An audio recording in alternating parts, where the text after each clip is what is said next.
Hey guys, I'm Mel and today I'm going to do my Booktube-A-Thon Wrap Up. I can't believe that the Booktube-A-Thon is done. I actually don't remember what I used to do before reading the entire day and filming every day. So I thought I would film this wrap up before I die. The Booktube-A-Thon this year was so tiring, but at the same time it was so rewarding and amazing just in general. I read so much, I watched so many videos, I talked to so many people, and I just love the Booktube-A-Thon. I'm going to do it every year. So yeah, let's get on with the wrap up. The first book I finished is All Men's War by John Scalzi. In this book there is an intergalactic war, and when people hit 75 years old, they are required to join the army to fight, and the main character does it without knowing really what to expect. John Scalzi has this ability of writing where he can combine sci-fi elements and comedy that is hilarious. At the same time, everything he writes sounds possible in the future. I felt like this book had all those elements and they worked together perfectly, and had a lot of twists and turns, and there were so many things I didn't expect from this book, and I can't wait to read the next one, and I gave this one 4 stars. Then I read Fahrenheit 451 by Red Bradbury. This takes place in a dystopian society where firemen, instead of putting out fires, they make them, and their job is to burn books. And the main character is one, and he starts wondering about his unhappiness and about what the government is telling them. I felt like this was such an interesting and important book.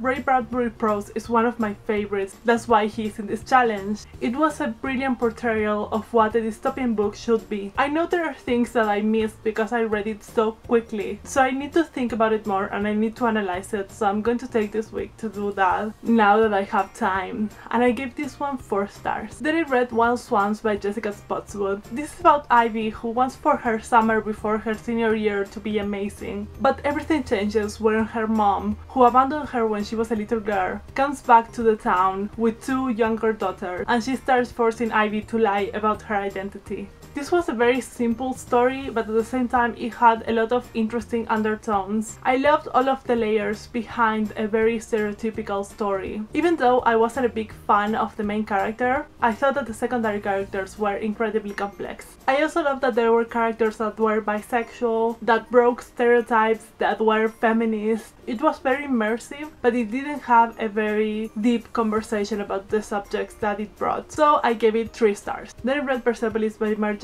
Satrapi. This is an autobiography graphic novel about a girl who lives in Iran during the Islamic Revolution and growing up there after that, and also moving to Austria to escape the war. I felt like it was very wonderful to listen to this story, which we don't see very often. This was very beautifully made. It was very emotional at the same time, it was very informative, with comparisons between their culture and Western culture, and the decision people have to make every day in order to choose how they live and where they live. And I gave this one 4 stars. Then I read Everything I Never Told You by Celeste Ng. I talked about this plot in my last video, but if you haven't seen it, I'm going to quickly mention it. It's about an Asian American family living in Ohio in the 70s and trying to deal with the death of their daughter. This is one of my new favorite books. It's incredibly beautiful and heartbreaking. It talks about race, gender, and parental expectations, grief, and family dynamics. Each character felt so real and close to me. The writing was my favorite part. She could easily construct multi-dimensional characters and also write from so many different points of view and making it flow perfectly. She could paint pictures in my mind, and each character had their own voices and ways to deal with heartbreak. It also had some undertones about commentary about society, judgment, minorities, sexism, and so many other things, and I gave it 5 stars, obviously. Then I read And Then There Were None by Agatha Christie. This is about these strangers who are summoned to spend a weekend in this private island. When they start dying one by one, they have to figure out who the next victim will be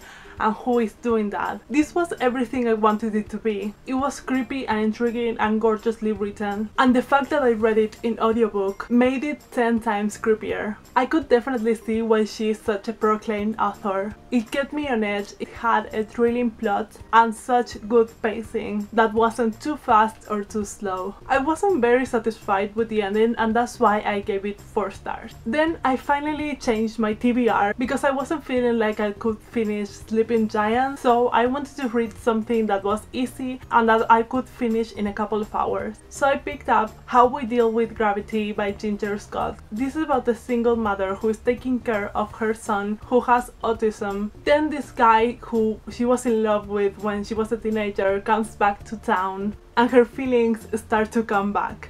I had a hard time with this one. Sometimes I really liked it, but other times I really didn't like it. I like the idea of a single mom taking care of her autistic son. I thought it was such an important story to tell, but at the same time I thought Max, her son, was very one-dimensional. He didn't have a lot to his character. I felt like this book overall needed a little more editing, since the writing was the most off-putting thing for me, and some things, especially the ending, were incredibly unbelievable. I made a more in-depth review on my Goodreads page, so I'm going to leave all the reviews that I made this week in the description so you can check them out, but I gave this one 2.5 out of 5 stars. But yeah, that was everything for this Booktube-A-Thon. Hope you enjoyed this. I hope you had a brilliant Booktube-A-Thon. It's one of my favorite things about the Booktube community. I just feel like it brings us all together